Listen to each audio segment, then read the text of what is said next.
ਨਈਆਂ ਜਿਹੜੀਆਂ ਫਨਕਾਰਾਂ ਉਹਨਾਂ ਚੋਂ ਤੁਹਾਡੀ ਪਸੰਦੀਦਾ ਫਨਕਾਰ ਮੈਨੂੰ ਤਾਂ ਸਭ ਪਸੰਦ ਹੈ। ਮੈਨੂੰ ਤਾਂ ਸਿਲਕ ਇੰਨਾ ਪਿਆਰ ਕਰਦੀ ਹੈ, ਮੈਂ ਮੈਨੂੰ ਇੰਨਾ ਮੁਹੱਬਤ ਕਰਦੀ ਹੈ, ਮੈਨੂੰ ਫਿਰੋਜ਼ਾ ਇੰਨਾ ਪਿਆਰ ਕਰਦੀ ਹੈ। ਅਦਾਕਾਰ ਕਿਹਦੇ ਅੰਦਰ ਵੱਡਾ ਹੈ?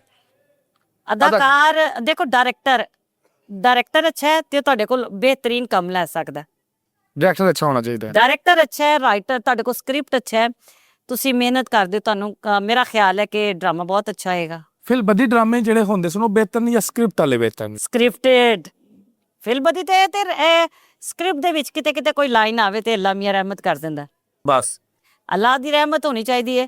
ਔਰ ਹੁਣ ਨਵੇਂ ਫਨਕਾਰ ਨੇ, ਉਹਨਾਂ ਨੂੰ ਕੰਮ ਕਰਨਾ ਚਾਹੀਦਾ, ਨਵੇਂ ਫਨਕਾਰਾਂ ਨੂੰ, ਫੀਮੇਲ ਨੂੰ ਅੱਗੇ ਆਉਣਾ ਚਾਹੀਦਾ, ਨਵਾਂ ਕੰਮ ਕਰਨਾ ਚਾਹੀਦਾ। ਅਮਾਨੁੱਲਾ ਲਈ ਕਾਮੇਡੀ ਛੱਡ ਦਿਓ, ਅਮਾਨੁੱਲਾ ਸਾਹਿਬ ਵਾਲਾ ਕੰਮ ਉਹਨਾਂ ਨੂੰ ਛੱਡ ਦੇਣਾ ਚਾਹੀਦਾ। ਇਹ ਹੁਣ ਤੱਕ ਮੈਂ ਦੇਖ ਰਹੀ ਹਾਂ ਕਿ ਅਮਾਨੁੱਲਾ ਸਾਹਿਬ ਉਹ ਤੇ ਰਹਿੰਦੀ ਦੁਨੀਆ ਤੱਕ, ਜਿਵੇਂ ਅਮਾਨੁੱਲਾ ਸਾਹਿਬ ਇੱਕ ਸਦੀ ਦਾ ਨਾਂ ਹੈ, ਉਹ ਜਲਦੀ ਕਰਕੇ ਅਮਾਨੁੱਲਾ ਸਾਹਿਬ ਦਾ ਨਾਂ ਨਹੀਂ ਮੁੱਕ ਸਕਦਾ। ਲੇਕਿਨ ਕੋਈ ਨਵੀਂ ਗੱਲ ਕਰੋ, ਕੋਈ ਨਵਾਂ ਕੰਮ ਕਰੋ, ਕੋਈ ਨਵੀਂ ਜੁਗਤ ਲੈ ਕੇ ਆਓ, ਕੋਈ ਸਿਚੁਏਸ਼ਨ 'ਚ ਲਿਆ ਕੇ ਨਵੀਂ ਗੱਲ ਕਰੋ ਪਲੀਜ਼। ਮੈਂ ਮੁੰਡਿਆਂ ਨੂੰ ਜ਼ਰੂਰ ਕਹਾਂਗੀ, ਅੱਛਾ ਕੰਮ ਕਰੋ, ਵਲਗੈਰਿਟੀ ਤੋਂ ਦੂਰ ਰਹੋ, ਵਰਨਾ ਜੋ ਸਿਚੁਏਸ਼ਨਸ ਚੱਲ ਰਹੀਆਂ ਨੇ ਇਹਦੇ ਵਿੱਚ ਤੇ ਤੁਸੀਂ ਗੰਦੀ ਗੱਲ, ਔਰ ਤੁਸੀਂ ਆਪਣੇ ਆਪ ਨੂੰ ਪ੍ਰਾਊਡ ਨਾ ਸਮਝਿਆ ਕਰੋ ਕਿ ਤੁਸੀਂ ਬਚ ਗਏ ਹੋ।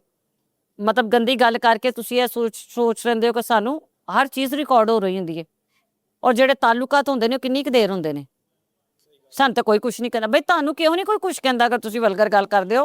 ਇਹਦਾ ਮਤਲਬ ਹੈ ਤੁਹਾਡੇ ਪਿੱਛੇ ਕੋਈ ਹੈ, ਤੇ ਜਿਸ ਦਿਨ ਜਿਹੜੇ ਤੁਹਾਡੇ ਪਿੱਛੇ ਵਾਲੇ ਨੇ ਉਹ ਫਾਰਗ ਹੋ ਗਏ ਤੇ ਨਵੇਂ ਨੇ ਤੇ ਕਿਸੇ ਦੀ ਨਹੀਂ ਸੁਣਨੀ। ਮੈਂ ਰੂਬੀ ਇਨਮ ਹੋ ਕੇ ਅੱਜ ਤੱਕ ਆਪਣਾ, ਮੈਂ ਕਿਸੇ ਦੇ ਨਾਲ ਜ਼ਿੰਦਗੀ ਦੇ ਵਿੱਚ ਮੈਂ ਕੰਪਰੋਮਾਈਜ਼ ਨਹੀਂ ਕੀਤਾ ਕੰਮ ਵਾਸਤੇ। ਤੁਸੀਂ ਡਰਾਮਾ ਵੇਖਿਆ ਮੇਰੇ ਹਾਲ ਦੇ ਵਿੱਚ, ਤੁਸੀਂ ਵੇਖਿਆ ਹੋਏਗਾ ਕਿ ਮੈਂ ਵਲਗੈਰਿਟੀ ਤੋਂ ਦੂਰ ਰਹਿੰਦੀ ਹਾਂ। ਮੈਂ ਹੁਣ ਤੁਹਾਡਾ ਡਰਾਮਾ ਦੇਖ ਕੇ ਵਲਗੈਰਿਟੀ ਤੋਂ ਦੂਰ ਰਹਿੰਦੀ ਹਾਂ। ਇਦਾਂ ਹੀ ਮੈਂ ਕਹਿੰਦੀ ਹਾਂ ਸਿਚੁਏਸ਼ਨ 'ਚ ਤੁਸੀਂ ਮਿੱਠੀ ਗੱਲ ਕਰ ਲਓ। ਔਰਤ ਨੂੰ ਜਦੋਂ ਉਹਨਾਂ ਨੇ ਕਿਹਾ ਕਿ ਤੁਸੀਂ ਬਰੀਕ ਕੱਪੜੇ ਨਹੀਂ ਪਾਣੇ, ਤੇ ਤੁਸੀਂ ਮੈਂ ਥੀਏਟਰ ਤੋਂ ਹੀ ਸੈੱਟ ਐਨ ਜਾਈਆਂ। ਮੈਨੂੰ ਕਿ ਕਿਸੇ ਨੇ ਇੱਟਾਂ ਮਾਰੀਆਂ ਜਾਂ ਮੈਨੂੰ ਕਿਸੇ ਨੇ ਕਿਹਾ ਕਿ ਤੂੰ ਕੀ ਹੋਏ ਜਾਈਏ। ਬਿਹਤਰੀਨ ਅਮਲ ਹੈ, ਫੀਮੇਲ ਜਿੰਨਾ ਆਪਣੇ ਆਪ ਨੂੰ ਰੋਲ ਦੇ ਮੁਤਾਬਕ ਰਹੇਗੀ ਉਹ ਅੱਛੀ ਰਹੇਗੀ। ਅਗਰ ਮੇਰਾ ਰੋਲ ਸੀ ਤੇ ਮੈਂ ਆਪਣੇ ਰੋਲ ਦੇ ਮੁਤਾਬਿਕ ਕੰਮ ਕੀਤਾ।